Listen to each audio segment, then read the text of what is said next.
There are a ton of in-game systems in Path of Exile 2, some serious mistakes you can make that could cost you a lot of time because you're dying over and over again, and a bunch of tips that you may want to know before getting fully engulfed into the end game of Path of Exile 2. I'm going to explain a lot of it for you so you fully understand it, so that when you go in you're not confused, because when I finally got to the beginning of endgame and saw this right here and then tried my first map, I kind of lost it. It was kind of bad. So I'm going to go over a lot of the basics to show you what stuff is and show you the best way to set yourself up for endgame without all the frustration that me and other people have had to endure. Let's get right into it. So essentially, once you complete the third cruel act, meaning you went through the entire campaign and done all of the cruel acts, you'll be introduced into this mapping system. So essentially what this is you get what you can see here in your inventory as Waystones. You can get tier 1 Waystones, tier 7, tier 14, 15. The higher tier you get basically means the harder it will be, because the enemies will be of a higher level.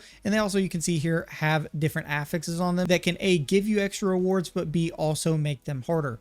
So ideally you get these Waystones and you use them to go into a map and complete it and get rewards and more Waystones as you rank your way up and grab higher tier Waystones and complete more areas on the map for better loot, better gear, better materials, better everything. Now, the way maps work is essentially you go to your map device, you click on a map, and then you put a Waystone. Depending on the Waystone you pick, you'll have different modifiers for it. You can see this one is monster level 65 because it's a level 1. If we did this level 6, the monsters would be level 70. So that's one of the things with each Waystone tier, the monster level goes up by 1. It also goes up by 1 again for an irradiated node, an extra +1 for a corrupted node, etc. So they can be harder, and they can also have different modifiers depending on the modifiers of your actual Waystones. Now, one of the real questions is, which way do you go? Really, there's no wrong answer. You'll start right here in this area. You can pick a direction and just head that way. Now, each tower you get obviously reveals the next area, and when you reach the burning monolith, that will start your overall quest, and you would just continue to go until you start getting more and more maps completed and finding some of the citadels on the map. Now, one thing when it also comes to maps is when you start a map, you have 6 portals. You can teleport out of the map if your inventory gets full or you need to refill on potions or whatever, and then simply go back in with another portal. You can see if I click this to go inside the portal, and then I go back out to my hideout, this works the same with regular maps, you then lose a portal. If you lose all these portals, your map is over. You have to use another Waystone to restart it. And now the ultimate problem with Waystones, and that is dying. Especially if you're starting early, you get a couple Waystones and you have to make sure you try and get a good start on them, because if you die one time, that means the Waystone's over. You have to spend a whole nother Waystone to open the map up. Guess what? If you die again, you have to spend another Waystone. You do that a couple times, you're out of Waystones. Now you have to go farm or find some more somewhere else. So what you don't want to do is try and speed through them, especially early on. Take your time. Make sure you complete them and not die. Honestly, it's not worth it early. Take your time, beat them, and make sure you continue to get more Waystones. Also, if you complete the full map, regular enemies drop Waystones too. The main bosses will drop them at a much higher rate, but regular enemy packs and chests and things like that will drop Waystones that you can pick up. And I've gotten a ton of them just from regular enemies, so make sure you're clearing out as many of those as you can as well, because they'll continue to drop Waystones. And if you finish a map with a bunch of bosses on it and a lot of the map's still not explored early, if you're struggling with Waystones, finish the rest of the map so that way you can probably get another one, because again, they still drop pretty decently, especially if you boost your Waystones and turn them into magic items and augment them properly. So to essentially break it down for you, there's a bunch of different things this map consists of that you should know before getting started. Now, the first thing is there's a tooltip up here with a map legend that you can click on and actually select a bunch of these different things, and it will tell you what it does. Now I'm going to go over the common ones really quickly, because I'm not going to lie, a lot of people don't want to read this. And if you're like me, I'll read it and kind of not really understand it anyways. Let's start with these starter nodes. When I say starter nodes, those are the basic ones, meaning they're going to be like this one. It has no icon on it whatsoever. Your only job when you go into these maps is to go in there and find and kill all of the bosses. Now, as you're going through the maps are pretty big. If you beat all the bosses on the map, it will say you've completed the map and you can go on to the next one. If you can't find all the bosses, eventually, once you kill enough regular mobs and enemies, if you get to that point and kill enough of them, it will show you where the remaining bosses are on the map, so you can go straight to them, fight them, and complete the map that way. It's kind of a catch-up mechanic. So basically, you're just clearing the map of those smaller rare bosses. The next common would be the map boss. Now, the map boss is going to be shown by this little icon right here. That means there's going to be a boss on that map that's typically like a regular boss you would see in the campaign. Now, these bosses are harder than the rare bosses, obviously. Next, they're going to be irradiated maps. So irradiated maps are like this one, where essentially if you click on it, you can see the area gets them +1 to monster level, meaning you just have harder overall monsters, maybe a little bit better loot, and it just overall makes it a little bit harder for a little bit more better gear, maybe better Waystones since they're higher level monsters, etc. So just a little bit better drop rates. You can actually buff zones to be irradiated when I go over the towers in a second. Breach maps will be maps like this one, where it will actually have a purple glowing hand on the map. And when you do these maps, if you see that hand and you actually step on it, it's going to open up a purple kind of portal and pour in a bunch of monsters into an area. And I mean a ton of them.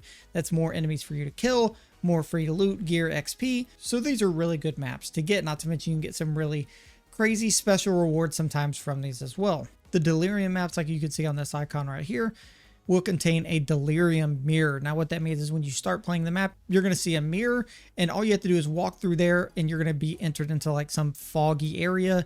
It's going to continue to stay foggy as you progress through the map. The longer you stay in, the harder the enemies get, but you also get more rewards. The more enemies you kill, the more special rewards you get at the end. And the things you actually get as rewards for those are distilled items. So distilled items specifically allow you to instill amulets, allow you to add passive skills to amulets or Waystones with layers of delirium. So again, when you go into those mirrors and complete them in the middle of this map, they will give you different distilled rewards. You can see if I take this out and actually right click it, it's going to open up a distilled menu. And if we actually put a Waystone in here and put distilled items in here, players in an area are 20% delirious, and it increases 20% rarity of items found, since these are distilled greeds. Now, if we were to do distilled disgust, and we were to put that in there instead, it's going to give us 30% increased precursor tablets found in the area, and same with distilled ire. It'll increase magic monsters by 20% or 40%. Again, all of these of the same type do the same thing, but you can use these to upgrade Waystones, so that way you can essentially juice them up and give them much better chance to drop specific things. Or again, you can use this on an amulet. And if we use this on an amulet, you can see here we get 40% increased evasion rating if you've been hit recently, or 40% increased armor if you haven't been hit recently with that combination. Now let's take one of these and let's throw this one in. Now you can see we get a completely different effect. Now we're using accuracy. Now if we swap this one in and throw this one in, we're going to get recover 20% of life when you heavy stun a rare or unique enemy. You can see if we hit one that doesn't have a result, it's going to give us this message. But again, a lot of them will have a result and result in different things. So you want to experiment with this or find a good set, and you can really juice up an amulet to be very, very good this way. So make sure you're doing this and stacking up on all of your distilled stuff. Now next is Expedition. That's marked by this icon on the map. So you can see here the vendors actually have specific currencies that you can trade for some of the rewards you get. So you're essentially going to enter in an area where you essentially have to blow up these different containers. And when you blow them up, you get different rewards from them and different currencies from completing and defeating all of the enemies there. Now, what those currencies actually look like is as you begin to do enough of these, they look like this. They look like these sort of broken artifacts. There will be a bunch of different ones as well.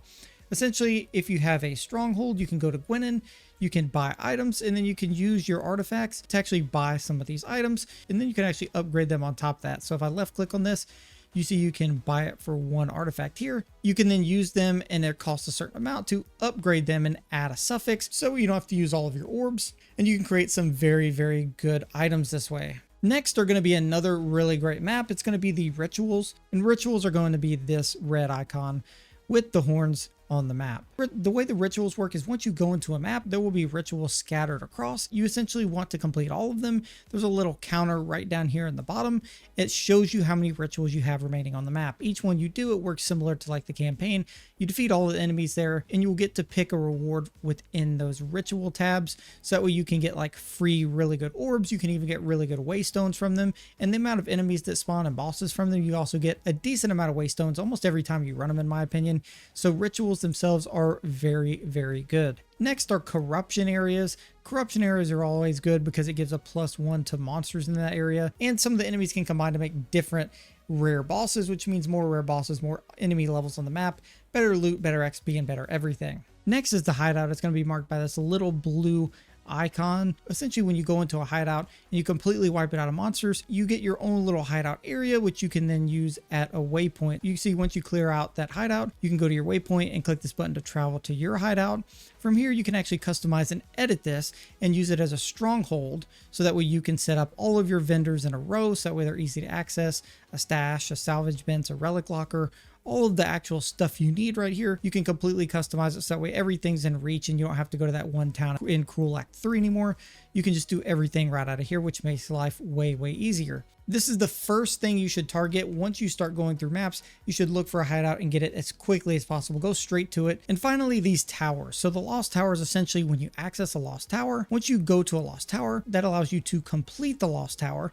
And then what it does is that actually opens up this whole area of the map for you to be able to see the next nodes, maybe 5 or 6 nodes out in every direction, so you can see which way you want to go next. You can also add precursor tablets to these. If you actually add a precursor tablet, you can have ones that say, for instance, irradiate 9 nodes in an area around you. You can essentially juice up the areas around you to make them a little bit harder or give them certain special effects this way. For instance, like this one, when I irradiated it, it made this one irradiated as well as some of these other ones around it, making, again, the monsters harder and allows us to get better drops out of the maps this way. So make sure to hit these towers so you can see farther on the map, see where you're going next. And then in a more advanced video, I'll go over some of these other citadel things, but these citadels are essentially stuff a little bit later. Once you unlock even more and complete even more maps, you're going to get access to these citadels to then complete them for a quest and continue along the map storyline this way. One other thing is the burning monolith, this map icon right here. What you can actually do is click on it and go into it, and it will actually bring you up to this door where then you get the quest over here that you can see for the iron, copper, and stone citadel like I mentioned earlier. Now, one of the biggest things about all of these Waystones, almost period, is the Atlas skill tree. Now, there's a specific way you should probably start doing this, and it will really help. So I've seen a couple ways to do this, but if you go into your skills, you'll have your Atlas skill tree. Essentially, this is what you unlock once you start to get into the end game, are especially trash for starting out. There's only really one way you want to start out, but to begin, when you get your first 2 Atlas points, you're going to want to spec into Waystones found have 10% chance to be a higher tier, and this same Waystones have a chance to be a higher tier as well. Once you get your first 2 points, you should spec them into that. Now, once you get your next 2 points, you have 4 total. You should despec this higher tier Waystones, and then go ahead and go into item rarity, and constant crossroads. Constant crossroads is a big deal right off the bat because it gives you 20% increased quantity of Waystones you find. And if it weren't for this, I may have run out of Waystones, to be honest. So make sure you grab that as quick as possible so that way you get more Waystones. But once you spec into this increased quantity of Waystones, you can continue over here. At some point, once you get to a higher tier amount of Waystones, you can spec down here to get another 18% increased quantity of Waystones. Also, it would be useful to get these higher tier Waystones once you start getting into the higher tiers, so you can get higher tier Waystones, level up and complete those a lot quicker. And again, just unlock higher and better Waystones because they're a little bit harder to sustain without these points. Again, take care of your tier and quantity of Waystones in your Atlas tree and you should be fine. Now, the way you actually get Atlas skill points is by completing these quests. So it will start by telling you to complete a tier 1 map, and then eventually it'll go into tier 2 map, tier 3 map, and you have to complete 10 of each all the way up to like 15 or so. Each time you do that, you'll essentially get 2 Atlas points that you can spend. So you need to continue to complete those and complete as many as you can, so that way you can complete this quest, get more Atlas points, and make your life a lot easier. Now, also keep in mind, if you're stuck on complete tier 2 maps and you don't have any tier 2 maps, you only have 1 and 3.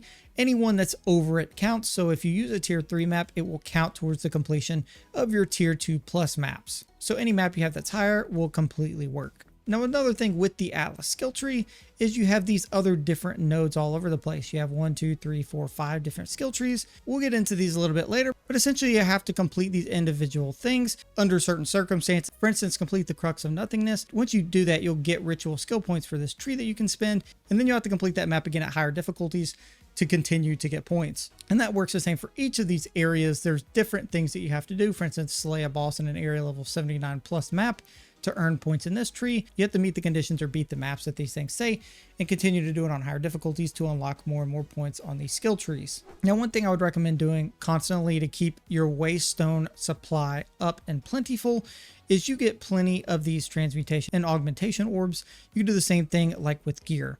So if we take this Waystone tier 1, it's just a normal Waystone, If we use a transmutation orb on it, you can see we now get 101% increased gold. But then when we use an orb of augmentation, this is the big part, you're then going to get plus 70% waystone drop chance, meaning we're going to get more waystone drops in this map, allowing us to keep up our supply of waystones, because at the beginning sometimes you can kind of get close to running out of them if you die a couple times. And also it gives us really good modifiers for extra gear, extra drops, and all that stuff. Also, this guy, every time you level up, Doriani, so make sure at this point you should probably have a bunch of gold, because you can sell these items for a ton of gold easy. He has a ton of waystones here in case you also happen to run out, so you can buy some from him and make sure you stay on tier. Now, one of the things you want to make sure you're not doing with maps, for instance, is using specific maps on a tower. What I mean by that is when you click on a tower, you can use one of your tier 1 maps, and that's ideally what you want to do, because maps like the tower typically don't give you any waystones in return. Meaning if you spend a high level waystone, you're not going to get anything back out of it. So you want to use your lower level waystones for towers, because as you do a tower, again, since you don't get anything back, you don't want to waste a high level waystone for that. The same goes for map nodes with events or league mechanics on them, except for a hideout, things like the Delirium, or again, even mechanics like Breach or the bosses is what you want to save your high tier maps for, so you can juice those nodes and get high tier maps in return. And finally, about dying in the end game, the way to keep that from happening, especially if you're a little bit newer to this area, is armor, energy shield, or evasion rating, whatever you really have, whatever your specialty is for defense. You need to spec into defensive nodes at this point. By the time you've got here, you may have chose all offensive nodes, which is fine. But once you get to this point in the game, you should really spec into some defensive nodes. For instance, I currently just switched off of it, but things like these block nodes to give us block chance were really good for our defense, as well as a lot of these armor nodes like extra armor, more extra armor, extra armor, and extra strength. Strength we're stacking on this build and it gives us more life. That's perfect for defense. Things again like max life here, extra armor, block chance. You need to spec into some of these defensive abilities and give up a little DPS so that way you don't die, because dying in the Waystones is way worse than having to go through one kind of slowly, because again, you have to hunt down more Waystones and it's really, really annoying. Again, whatever your build is, this goes the same whether you're a warrior and using all armor or you have another build using energy shield. You need to make sure you're stacking up on as much as possible so that way you can tank a lot of the end game content with maps. Also, the main biggest thing is your resistances. At this point, you may have played through the game like I did, Act 1 to 3, Act 1 to 3 in Cruel, and not worried about your resistances whatsoever. I completed Act 3 Cruel with like -40 fire, -30 cold or something. Once you get to maps, that doesn't work. So you need to make sure you get your resistances. They don't have to be max, but they need to be close. And the way you can do that is by buying and trading gear with the exalted orbs that you saved on the POE trading site, which I'll link down in the description. That trading site is a lifesaver. You can spend 1, 2, 3, 4, 5, 6, 7, 8, 9, 10 exalted orbs, one for each piece of gear that you have, and actually target and buy gear with armor, whatever rating you're looking for, whatever stat you're looking for, and 2 resistances on each piece. I bought this one with cold and lightning. I bought these prismatic rings. These are good because they give you plus to all elemental resistances. You can even buy them with double plus all elemental resistances and get a ton of free resistance this way. You need to upgrade your weapon to get a super DPS weapon. Again, you can get each piece for only 1 exalted orb, and it's by far worth it. Again, more double resistance on each piece, even some chaos resistance. Mine's not maxed out. I'm still working on that. But ideally, resistances, you need to buy gear. Otherwise, it'll cost you a fortune. One final thing to keep in mind about the end game, once you reach level 70, I'm not sure on this, so double check me in the comments. But once you pass level 70, you lose 10% XP. I believe it's 10% XP when you die. So it gets slowly harder to level up. Like you can see here, if you're using level 1 Waystone, are going to be level 65, which means you basically get no XP for your level. It's going to take you a little bit longer to level up this way. If you happen to die, you're going to lose 10% in the blink of an eye once you pass level 70. So you do lose XP when you die, so that's another incentive to make sure that obviously you don't. So those are most of the in-game systems. I'll do a full advanced guide once I get a little bit farther towards the end of the end game. But hopefully that's cleared up a lot of things for you and made life a little bit easier. That being said, drop a like on the video if it helped you out, subscribe if you're new, and check out either one of these Path of Exile videos, and I won't tell anybody.